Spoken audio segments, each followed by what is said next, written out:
Now we want to talk about this because over time, if you've been listening to us for a while, we have offered so many different processes and guided you in so many different mindsets to help you get a sense of this focusing of this energy. We talked about pivoting in the beginning. When you know what you don't want, you know what you do want. So think about what you do want. But it's easier said than done, isn't it? Because where you are is where you are, and law of attraction keeps dishing up more thoughts like where you are. So it's all well and good for Abraham or someone to say to you, focus upon what you want, but if what's active in your vibration is the absence of it, then it's not all that easy to focus upon what you want. So then we began talking about just reach for the better feeling thought. Don't try to go all the way home. Don't try to get all the way into the pure positive energy. Just find something that's a little less negative. Find something, just lean a little in the direction. Try to find a better feeling thought. We offered processes like focus wheels and all kinds of things to get you thinking more in the direction of what you want. And many of you have made progress along the way. But today, we want to talk about something that we believe is infinitely more productive. And your question really cues it up in a powerful way.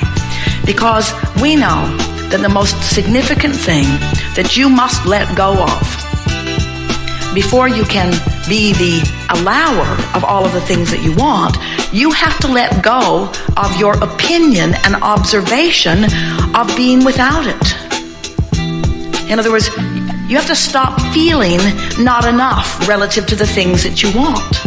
And you would stop feeling not enough to the things that are the opposite. You would naturally do it if you could just distract yourself from it. It's not that you have to ferret it out and wrestle it to the ground and kill it. You don't need a search and destroy mission. What you need is a deactivation mission.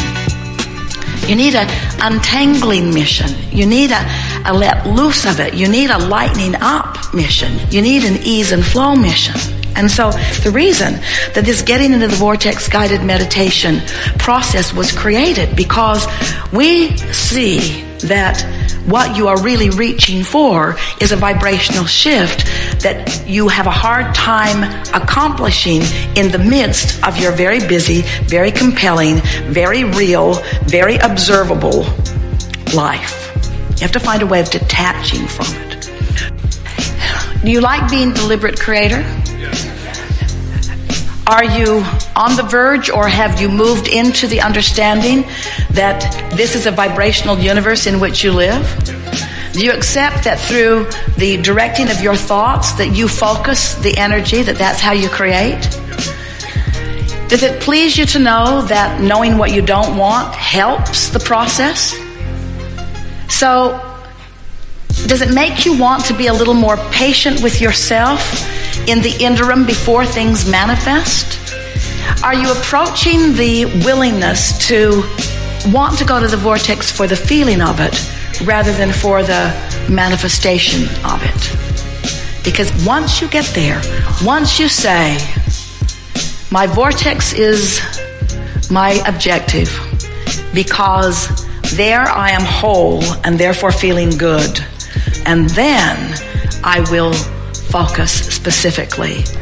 Now you are really a powerful, deliberate creator. And here's why. People often think that it is the setting of the goals that is the creative work. Well, the creative work happens when you're in the middle of a relationship that's no fun. That's when you put more fun. The creative work is when you're sifting through what you don't want, knowing what you do want. In other words, the creative work is the sifting, sorting process. That's the creative work. You've done it, you've done it, you've done it, you've done it, you've done it, you've done it. The creative work is there. Then people think, oh, I have to get really specific about this thing that I want. But when they're really specific, when they don't have it, what do? They hold themselves away from it. You follow that, don't you? We've been talking about that all morning. So when they're not in the vortex and they're really specific about what they want, I want this person to be this tall and have this much money and have this color of eyes and to call me this and to do these things and to have this agenda and to have this heart. When you're saying all of those things and you're not in the vortex, but you're being specific because you think you're supposed to be specific, because that surely must be what deliberate creating is, you just hold yourself out there, having more experiences you don't want, more experiences that you don't want. Too specific. But then you get general.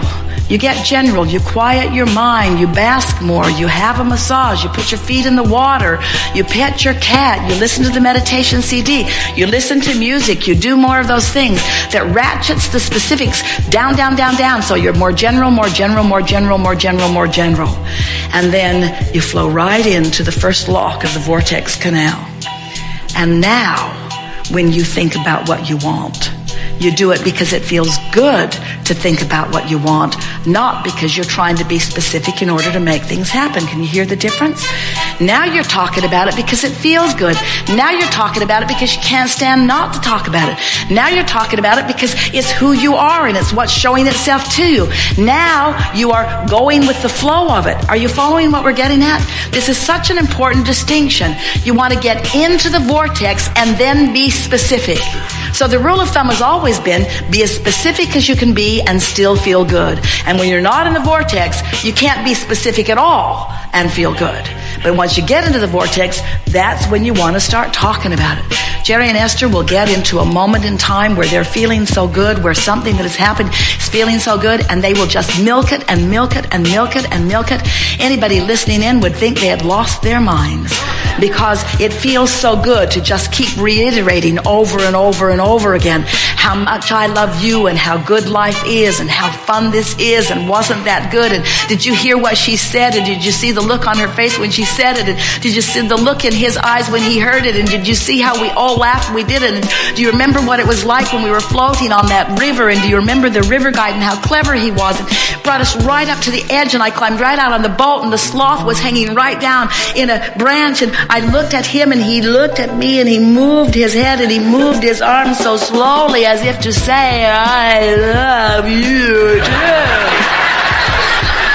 Jerry and Esther have had that conversation 15 or 20 times since they had their up-close and personal relationship with the sloth on the Amazon River in Costa Rica. In other words, they just keep milking it and milking it and milking it and milking. Eric was the man who was driving the boat. He would say, can you see that crocodile? What crocodile? He would put his laser beam on it and he would shine a light right on the eye of the crocodile, and then the crocodile would look at them and they would look at it, and it would look at them and they would look at it. Just milking magnificent moments. You see what we're getting at? Do all of your offering of consistency and of focusing once you're sure you're in the vortex, and watch the power and the leverage of the energy that creates worlds help you manifest anything that you want endlessly, eternally. We were having fun on the Panama Canal cruise because once the enormous ship had passed through the locks of the canal, and the participants in the seminar had, for the most part, witnessed it. It was quite a thing to see. So the ship is moving from a lower body of water to a higher body of water, sort of like getting into the vortex. And these locks that this ship passed through, it was about an 84-foot raise. Now, if the ship had tried to just catapult itself up there, while it is doable, we suppose there could be jetpacks or something that could accomplish the jump, but not a very pleasant experience. So instead, it was an incremental thing. The ship just floated into this lock, and then the water was raised until the water level of this lock was the same as that at the next lock, and then the gates were just softly opened. There was hardly a wave or a ripple, and the ship just floated into the next level, and then into the next lock, and then that lock was lower than the next, so more water was added, and the ship floated upward, and then when it was equal, the gate opened, and the ship just floated into the next lock. And we were saying to our participants on the cruise that that's the way we would like you to see your vortex. In other words, when you try to jump in, it doesn't work very well. You want to be in harmonic. You want to be in rhythm. You want to be in balance. You want to be in flow. You can use any word that you want, but you get the gist of this. And if you will just take it incrementally, then your boat doesn't tip over. If you just take it incrementally. And that really is what this vibrational alignment is. You just reach and align and raise.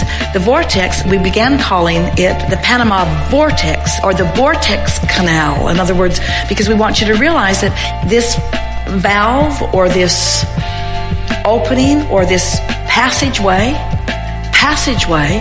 where the vibration of that which is you and the vibration of that which is really you can come into full blending, you see. And the less trauma, the better. So once you pass into the canal that we are even calling the vortex, there is still more to do and more to do and more to do and more to do. There is no ending to the raising in vibration, just as there is no ending of creation. It's a constant motion upward because life just keeps causing you to parlay it into a higher vibration, and then you have the thrill of coming into alignment with that higher vibration. It's a very good analogy, and it puts it into a perspective that we want you to consider. Now, there are a lot of people, in fact, most everybody you know, spends most of their time outside the vortex. They don't know about vibration. They don't know what their emotions mean. They want to be positive, and they try. They make some effort to be, but they're not really managing their vibrational flow very well. So most people are outside the vortex most of the time. And then they gather together in groups, on the internet, or just in neighborhoods. Law of attraction sort of brings them in their similarities together. And they come up with conclusions about how they and everybody else should live life. Laws are made from that group. In other words, they are the ones that decide. They sort out the good piles from the bad piles, and they decide what's the right way of life and what's the wrong way of life.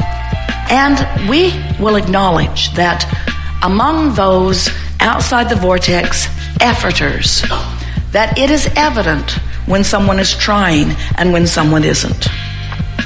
They have diplomas. They have better paying jobs in many cases. They live in nicer houses in many cases. You can tell which ones are trying and which ones aren't in that out of the vortex group. But friends, it's the out of the vortex group. It's like being king of the molehill.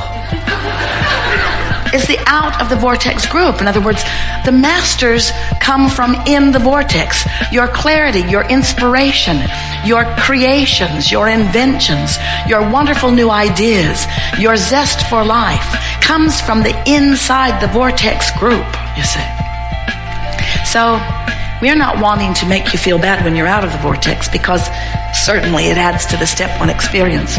We just want you to get this into perspective and realize that next time you find yourself really digging in and trying hard, that you're working against yourself, and you might want to just chill for a while and remember who you are. Maybe listen to some meditation. Maybe count your breathing. Maybe get in sync with some music. Maybe bask a little. Maybe do something that is pleasing. Maybe do anything or everything that you can think of to release the tension that is holding you outside the vortex. And it is our promise to you that once you are aware of the existence of this vortex, and once you are aware of your guidance system, which lets you know where you are in proximity to it, and once your mantra, once your motto, once what really matters to you is, today, no matter where I'm going, no matter what I'm doing, no matter who I'm doing it with, it is my dominant intent to look for what I'm wanting to see. I'm agreeably oriented. I am appreciatively oriented. I comment on things that I appreciate. And when I feel an impulse to criticize, I sit on it. I don't go with it. I don't make more of it. I don't amplify it with words. I don't amplify it with groups. I don't comment on it. I no longer am trying, efforting myself into a better place. I'm practicing the art of allowing. Because I've now discovered that my inner being is in my vortex and calling me home, calling me toward all that I've become. And if I am even hanging around in the vicinity of hopefulness, my vortex calls me in on a really regular basis. And once you start living more of your life from inside the vortex, You'll have more insight. You'll have better timing. You'll feel better. Your sense of humor will be keener. Your sense of intelligence will be keener. You'll think of things, those to-do lists. You won't have to drag them around. You'll be at the grocery store and you'll remember what you want. You'll be moving through life.